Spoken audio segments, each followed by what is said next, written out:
قوت بھی ہے اور شیرینی بھی۔ اسے عرب کے فصحا اور بلغا اور ارباب بیان نے سنا اور اس کی انفرادیت کا اقرار کیا۔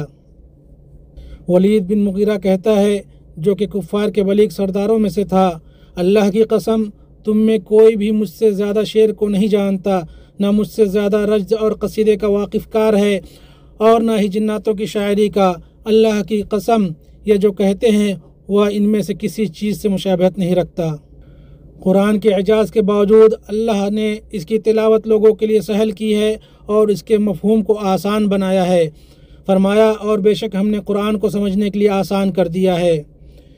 ابن عباس رضی اللہ عنہما فرماتے ہیں، اگر اللہ نے آدمیوں کی زبان پر اسے آسان نہ کیا ہوتا تو مخلوقات میں سے کوئی اللہ کا کلام زبان سے ادا نہ کر پاتا۔ قرآن کے معانی کا اعجاز اس کے الفاظ کے اعجاز سے برتر اور زیادہ ہیں۔ شیخ الاسلام رحمہ اللہ نے فرمایا، عرب اس قرآن کے الفاظ کے مثل لانے سے جتنے عاجز ہیں اس سے کہیں زیادہ تمام قوموں کے خردمند لوگ عاجز ہیں کہ وہ قرآن کے معانی کے مثل پیش کر سکیں۔ قرآن کریم فیصل کلام ہے جو دین و دنیا اور آخرت کی بنیادی چیزوں پر مشتمل ہے۔ اس میں عقائد، احکام، شریعت، اخلاق، قصے، تاریخ اور نصیحتیں اور سعادت و کامرانی کی بنیادیں ہیں۔ اللہ تعالیٰ نے اس کے بارے میں فرمایا، یہ سرتاپا ہدایت ہے۔ اس کی آیتوں میں الفاظ محکم اور معانی مفصل ہیں۔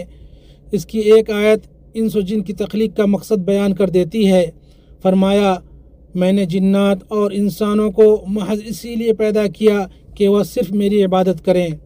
اور آیت کے ایک جز نے دین کی اصل بیان کر دی۔ فرمایا، اور اللہ تعالیٰ کی عبادت کرو اور اس کے ساتھ کسی کو شریک نہ کرو۔ اور 3 کلمات ایسے ہیں جس نے ان پر عمل کیا وہ دنیا و آخرت میں سعادت مند ہوا، یعنی اللہ اور اس کے رسول کی فرمانبرداری کرو۔ ابن القیم رحمہ اللہ فرماتے ہیں، زیر آسمان کوئی کتاب نہیں جو قرآن کی طرح بلند معانی کی آیتوں اور دلیلوں پر مشتمل ہو۔ اس کے عجائب ختم نہیں ہوں گے، اس کی آیتوں اور صورتوں میں موجود معجزوں کا احاطہ نہیں کیا جا سکتا۔ کتاب اللہ کی سب سے افضل آیت آیت الکرسی ہے جو بندے کی حفاظت کرتی ہے۔ اس کے پاس اللہ کی جانب سے حفاظت کرنے والا رہتا ہے اور شیطان اس کے قریب نہیں آتا یہاں تک کہ صبح ہو جائے۔ اسے بخاری نے روایت کیا ہے۔ اور جس نے ہر فرض نماز کے بعد اسے پڑھا اسے جنت میں داخل ہونے سے سوائے موت کے کوئی چیز نہیں روک سکتی۔ اسے نسائی نے روایت کیا ہے۔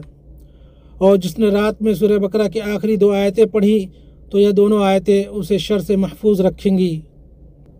الحمدللہ رب العالمین الرحمن الرحیم مالک یوم الدین، یہ 3 آیتیں ہیں کہ جب بندہ انہیں پڑھتا ہے تو اللہ تعالیٰ کہتا ہے کہ میرے بندے نے میری حمد کی، میری ثنا کی اور میری تمجید کی۔ اسے مسلم نے روایت کیا ہے۔ اور جس نے سورہ کہف کی 10 شروعاتی آیتیں یاد کی دجال سے بچایا گیا۔ اسے مسلم نے روایت کیا۔ اور سورہ فاتحہ قرآن مجید کی سب سے عظیم صورت ہے۔ اسے بخاری نے روایت کیا ہے۔ شیخ الاسلام رحمہ اللہ نے فرمایا، میں نے سب سے نفع بخش دعا پر غور کیا تو پتہ چلا کہ وہ اللہ کے پسندیدہ کام پر اللہ سے مدد طلب کرنا ہے۔ پھر میں نے اسے سورہ فاتحہ کی اس آیت میں دیکھا کہ ہم صرف تیری ہی عبادت کرتے ہیں اور صرف تجھ ہی سے مدد طلب کرتے ہیں۔ اور 2 چھوٹی صورتیں جو رات میں نازل ہوئی شر پسندوں کے شر سے پناہ مانگنے میں ان کے مثل کبھی نہیں دیکھی گئی، یعنی قل اعوذ برب الفلق اور قل اعوذ برب الناس۔ اسے مسلم نے روایت کیا ہے۔ قرآن کی آیتیں بیماریوں سے شفا ہے۔ ابو سعید خدری رضی اللہ عنہ فرماتے ہیں، ہم ایک جگہ اترے، ہمارے پاس ایک عورت آئی اور اس نے کہا، قبیلے کے سردار کو سانپ نے ڈس لیا ہے، تم میں کوئی جھاڑ پھونک کرنے والا ہے؟ اس کے ساتھ ہمارا ایک آدمی گیا، اس نے اس آدمی پر سورہ فاتحہ پڑھ کر دم کیا اور وہ اچھا ہو گیا۔ متفق علیہ۔ ابن القیم رحمہ اللہ فرماتے ہیں، میں سورہ فاتحہ سے اپنا علاج کرتا تھا، میں اس کی عجیب تاثیر دیکھتا تھا۔ میں اس آدمی کو یہی تجویز کرتا تھا جو درد میں مبتلا ہوتا تھا اور ان میں سے بہت سے لوگ بہت جلد ٹھیک ہو جاتے تھے۔ قرآن کی آیتوں نے بڑے بڑے سرداروں کو رلایا ہے۔ ابو بکر رضی اللہ عنہ جب نماز پڑھتے تھے تو رونے کی وجہ سے لوگوں تک ان کی آوازیں نہیں پہنچ پاتی تھی۔ عمر بن خطاب رضی اللہ عنہ نے ایک مرتبہ اپنے ساتھیوں کو فجر کی نماز پڑھائی تو آخری سب تک آپ کی سسکیوں کی آواز سنی گئی۔ آپ سورہ یوسف پڑھ رہے تھے کہ انہوں نے کہا کہ میں تو اپنی پریشانیوں اور رنج کی فریاد اللہ ہی سے کر رہا ہوں، مجھے اللہ کی طرف سے وہ باتیں معلوم ہیں جو تم نہیں جانتے۔ جب قرآن سماعتوں سے ٹکراتا ہے تو دلوں تک سرایت کر جاتا ہے اور ہمارے خشوع کے انہیں رلا دیتا ہے۔ اللہ کے نبی صلی اللہ علیہ وسلم نے ابن مسعود رضی اللہ عنہ سے کہا، مجھے قرآن پڑھ کر سناؤ۔ وہ کہتے ہیں کہ میں نے کہا کہ میں آپ کو سناؤں جبکہ یہ قرآن آپ پر ہی نازل ہوا ہے۔ آپ صلی اللہ علیہ وسلم نے فرمایا، میں چاہتا ہوں کہ میں اسے اپنے سوا کسی اور سے سنوں۔ چنانچہ انہوں نے سورہ نساء کی تلاوت کی یہاں تک کہ جب اس آیت پر پہنچے، یعنی پس کیا حال ہوگا جس وقت کہ ہر امت میں سے ایک گواہ ہم لائیں گے اور آپ کو ان لوگوں پر گواہ بنا کر لائیں گے، تو انہوں نے دیکھا کہ نبی کریم صلی اللہ علیہ وسلم کے آنسو بہہ رہے ہیں۔ اور جب جعفر بن ابی طالب رضی اللہ عنہ نے نجاشی کے پاس سورہ مریم کی ابتدائی چند آیتیں تلاوت کی تو نجاشی رونے لگے، یہاں تک کہ ان کی داڑھی تر ہو گئی، اور ان کے علماء بھی رونے لگے، یہاں تک کہ ان کی کتابیں بھیگ گئی۔ اسے احمد نے روایت کیا ہے۔ قرآن کریم عقلوں کو اپنی طرف کھینچ لیتا ہے، یہ اسلام کی طرف بلانے کا سب سے مضبوط راستہ ہے۔ عائشہ رضی اللہ عنہا فرماتی ہیں، ہجرت سے قبل ابو بکر نے اپنے گھر کے آنگن میں نماز پڑھنے کی ایک جگہ مقرر کر لی۔ وہ اس میں نماز پڑھتے تھے اور قرآن کریم کی تلاوت کیا کرتے تھے۔ ان کے پاس مشرکین کی عورتیں اور بچے رک جایا کرتے تھے، وہ لوگ اسے پسند کرتے تھے اور ابو بکر کی طرف دیکھتے تھے۔ ابو بکر بہت رونے والے آدمی تھے، جب وہ قرآن پڑھتے تھے تو آنسوؤں پر قابو نہیں رہتا تھا۔ چنانچہ مشرکین کہا کرتے تھے، ہمیں ڈر ہے کہ کہیں یہ ہماری عورتوں اور بچوں کو فتنہ میں نہ ڈال دے، یعنی کہیں ایسا نہ ہو کہ یہ انہیں ان کے دین سے نکال کر اپنے دین میں داخل کر دے۔ اسے بخاری نے روایت کیا ہے۔ اور جب جبیر بن مطعم رضی اللہ عنہ نے رسول اللہ صلی اللہ علیہ وسلم کو سورہ طور پڑھتے ہوئے سنا اور آپ صلی اللہ علیہ وسلم ان آیتوں پر پہنچے کہ کیا یہ بغیر کسی پیدا کرنے والے کے خود پیدا ہو گئے ہیں یا یہ خود پیدا کرنے والے ہیں، کیا انہوں نے ہی آسمانوں اور زمین کو پیدا کیا ہے بلکہ یہ یقین نہ کرنے والے لوگ ہیں، یا کیا ان کے پاس تیرے رب کے خزانے ہیں یا ان خزانوں کے یہ داروغہ ہیں؟ تو انہوں نے کہا، ایسا لگتا تھا کہ میرا دل اڑ جائے گا۔ اسے بخاری نے روایت کیا ہے۔ جناتوں نے قرآن کو سنا اور ایمان لے آئے، وہ خوش ہوئے اور اللہ کی نعمت بیان کرتے ہوئے انہوں نے کہا، ہم تو ہدایت کی بات سنتے ہی اس پر ایمان لے آئے، اور اگر اللہ نے قرآن کریم کو کسی پہاڑ پر اتارا ہوتا تو پہاڑ اللہ کی خشیت سے دب جاتا اور پھٹ پڑتا، اس ڈر سے کہ کہیں قرآن کریم کی تعظیم کے سلسلے میں اللہ کا حق ادا نہ کر سکے۔ اللہ نے انسانوں کو حکم دیا کہ وہ اسے شدید خشیت اور عاجزی کے ساتھ لیں۔ اس کی آیتوں نے صحابہ اکرام رضی اللہ عنہ کے حالات بدل دیے۔ چنانچہ جب شراب کی حرمت نازل ہوئی اور عمر رضی اللہ عنہ نے اللہ تعالیٰ کا یہ فرمان سنا کہ کیا تم ان چیزوں سے باز رہو گے، تو انہوں نے کہا، ہم باز آئے۔ اسے احمد نے روایت کیا، اور انہوں نے شراب بہا دی یہاں تک کہ وہ مدینے کی گلیوں میں بہنے لگی۔ اور جب لن تنالوا البر نازل ہوئی کہ تم جنت کو نہیں پا سکتے یہاں تک کہ اپنی وہ چیزیں اللہ کی راہ میں خرچ کرو جنہیں تم عزیز رکھتے ہو، تو ابو طلحہ رضی اللہ عنہ نے کہا، میرے نزدیک میرا سب سے عزیز مال باغ بیروحہ ہے، وہ اللہ کے لیے صدقہ ہے، میں اللہ کے نزدیک اس کے ثواب اور ذخیرہ آخرت کی امید رکھتا ہوں۔ اللہ کے نبی صلی اللہ علیہ وسلم نے فرمایا، واہ واہ، یہ تو نفع بخش مال ہے، متفق علیہ۔ اور ایک آیت نے صحابہ کرام رضی اللہ عنہ کو انہیں درپیش شدید ترین مصیبت میں ثابت قدم رکھا۔ جب نبی کریم صلی اللہ علیہ وسلم کی وفات ہوئی اور بعض صحابہ نے اس ہولناک خبر کو سن کر اس کا انکار کر دیا، تو ابو بکر رضی اللہ عنہ نے اللہ کے اس قول کی تلاوت فرمائی کہ اور محمد صلی اللہ علیہ وسلم صرف ایک رسول ہیں، ان سے پہلے بھی رسول گزر چکے ہیں، بھلا اگر وہ وفات پا جائے یا شہید کر دیے جائے تو کیا تم لوگ الٹے پاؤں پھر جاؤ گے؟ ابن عباس رضی اللہ عنہما کہتے ہیں، اللہ کی قسم، گویا لوگ اس سے پہلے نہیں جانتے تھے کہ اللہ تعالیٰ نے یہ آیت نازل فرمائی ہے، یہاں تک کہ جب ابو بکر نے اس کی تلاوت کی تو تمام لوگوں نے ان سے اسے سنا اور پھر ہر کوئی اس کی تلاوت کرنے لگا۔ اسے بخاری نے روایت کیا ہے۔ اور جب پردے اور عفت کی آیت یعنی اور اپنے سینوں پر اوڑھنیاں ڈالے رہے نازل ہوئی تو عائشہ رضی اللہ عنہا نے فرمایا، اللہ پہلے کی مہاجر عورتوں پر رحم فرمائے، انہوں نے اپنی چادروں کے ٹکڑے کیے اور انہیں اوڑھ لیا۔ اسے بخاری نے روایت کیا ہے۔ قرآن کی آیتیں ایمان کو بڑھاتی ہیں، جیسا کہ اللہ کا فرمان ہے، اور جب اس کی آیتیں ان کے سامنے تلاوت کی جاتی ہیں تو ان کا ایمان بڑھ جاتا ہے، اور اللہ کے ہاں قرآن کی عظیم منزلت کی وجہ سے اس کی تلاوت کا ثواب حروف کی تعداد کے برابر بلکہ اس سے کئی گنا زیادہ ہے۔ رسول اللہ صلی اللہ علیہ وسلم نے فرمایا، جو شخص اللہ کی کتاب کا ایک حرف پڑھے گا اسے اس کے بدلے میں 1 نیکی ملے گی، اور 1 نیکی 10 نیکیوں کے برابر ہے۔ قرآن میں موجود عظیم خزانوں کی وجہ سے صحابہ کرام رضی اللہ عنہم اس بات کے بڑے خواہش مند رہتے تھے کہ اس کا نازل ہونے والا کوئی حصہ ان سے چھوٹ نہ جائے۔ عمر رضی اللہ عنہ فرماتے ہیں کہ میں اور میرا ایک انصاری پڑوسی رسول اللہ صلی اللہ علیہ وسلم کی خدمت میں حاضری کی باری طے کر لیے ہوئے تھے۔ ایک دن وہ آتا اور ایک دن میں۔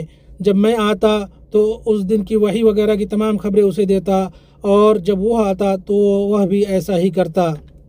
اور وہ اہل کتاب جو اپنی کتابوں پر اور ان کی تعلیمات پر قائم تھے، وہ قرآن سے خوش ہوتے تھے، کیونکہ ان کی کتابوں میں اس کی صداقت اور اس کی بشارت کے واضح ثبوت موجود تھے۔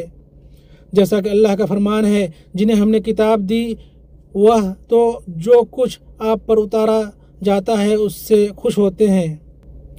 یہ کتاب ایک معجزہ ہے جسے اللہ سبحانہ و تعالیٰ نے محمد صلی اللہ علیہ وسلم کی نبوت کی سچائی کی نشانی بنائی ہے، جو آپ کی وفات کے ساتھ ختم نہیں ہوتی بلکہ قیامت تک باقی رہے گی، اور جب معجزہ باقی رہتا ہے تو اس کے متبعین بھی بڑھتے رہتے ہیں۔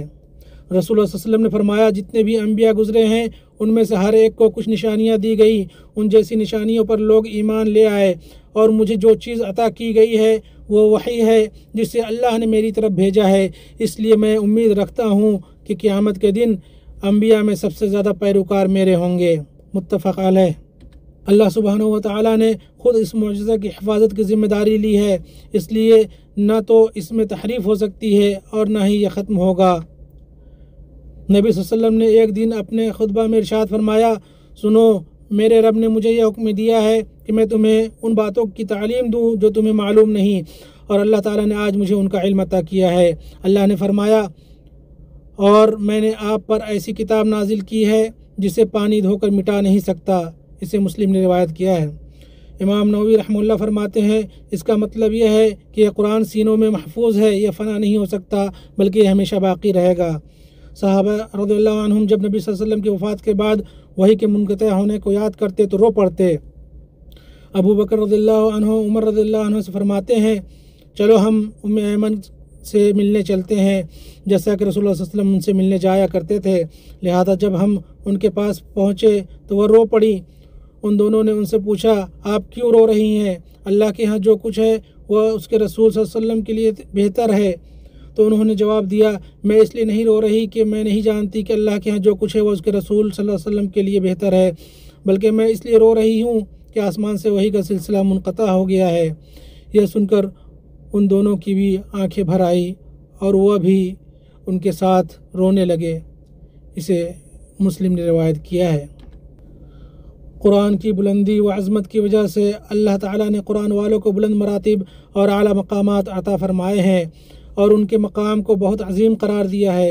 نبی صلی اللہ علیہ وسلم قرآن پڑھنے والے قاریوں سے محبت فرماتے تھے، ان پر اعتماد کرتے تھے اور ان کی موت پر غمگین ہوتے تھے۔ آپ صلی اللہ علیہ وسلم نے ان قراء کے قاتلوں پر 1 مہینے تک بد دعا کی، اور آپ نے کسی پر اتنی طویل مدت تک بد دعا نہیں کی جتنی ان لوگوں پر کی جنہوں نے ان قراء پر حملہ کیا تھا۔ خلفائے راشدین بھی قرآن والوں کی تعظیم و تکریم کرتے اور ان کی قدر و منزلت کو پہچانتے تھے۔ عمر رضی اللہ عنہ انہیں اپنے قریب بیٹھاتے اور اپنی مجلس میں انہیں مقدم رکھتے اور انہیں اپنا مشیر بناتے تھے۔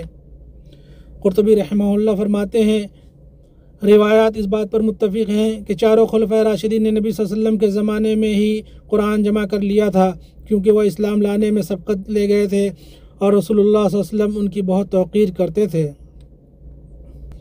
مسلمانوں، اللہ تعالیٰ نے آسمان سے جو متعدد کتابیں اپنے انبیاء پر نازل فرمائی، ان میں سے کوئی بھی کتاب قرآن سے زیادہ کامل، جامع، فصیح، عظیم اور معزز نہیں ہے۔ یہ قرآن بندوں پر اللہ کا فضل اور اس کی رحمت ہے۔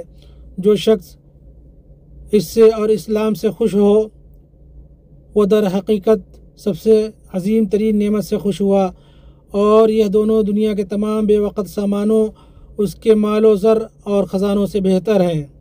ارشاد باری ہے، آپ کہہ دیجئے بس لوگوں کو اللہ کے اس انعام اور رحمت پر خوش ہونا چاہیے، وہ اس سے بدرجہ بہتر ہے جس کو وہ جمع کر رہے ہیں۔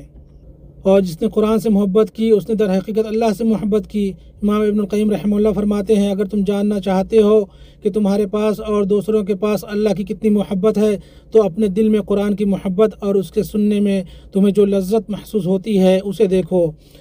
بس کامیاب ہے وہ شخص جس نے اپنی ساری توجہ قرآن سیکھنے اور سکھانے میں لگا دی، اور توفیق یاب ہے وہ شخص جسے اللہ تعالیٰ نے قرآن اور قرآن والوں کی تعظیم کرنے اور اس سے لوگوں کو نصیحت کرنے کے لیے چن لیا۔ اعوذ باللہ من الشیطان الرجیم۔ اور یہ نصیحت و برکت والا قرآن بھی ہم ہی نے نازل فرمایا ہے، کیا پھر بھی تم اس کے منکر ہو؟ اللہ تعالیٰ مجھے اور آپ سب کو قرآن عظیم میں برکت عطا فرمائے اور ہمیں اس کی آیت اور حکمت بھری نصیحت سے نفع پہنچائے۔ میں اپنی یہ بات کہتا ہوں اور اللہ سے اپنے لیے اور آپ کے لیے اور تمام مسلمانوں کے لیے ہر گناہ سے مغفرت چاہتا ہوں۔ آپ بھی اس سے مغفرت طلب کریں، بے شک وہ بہت بخشنے والا بڑا مہربان ہے۔ تمام تعریف اللہ کے لیے ہے، اس کے احسان پر، اور اسی کے لیے شکر ہے اس کی توفیق و نوازش پر۔ میں گواہی دیتا ہوں کہ اللہ کے سوا کوئی معبود برحق نہیں، وہ یکتا ہے اور اس کا کوئی شریک نہیں۔ اور میں گواہی دیتا ہوں کہ ہمارے نبی محمد اس کے بندے اور رسول ہیں۔ اللہ آپ پر، آپ کی آل پر اور آپ کے صحابہ پر درود و سلام نازل فرمائے۔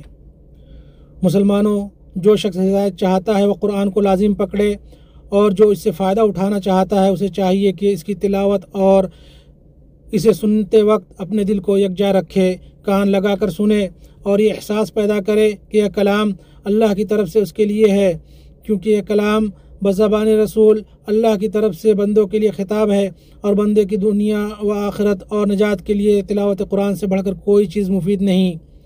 جو شخص ہدایت کی نیت سے قرآن میں غور فکر کرے گا اس کے لیے حق کا راستہ واضح ہو جائے گا۔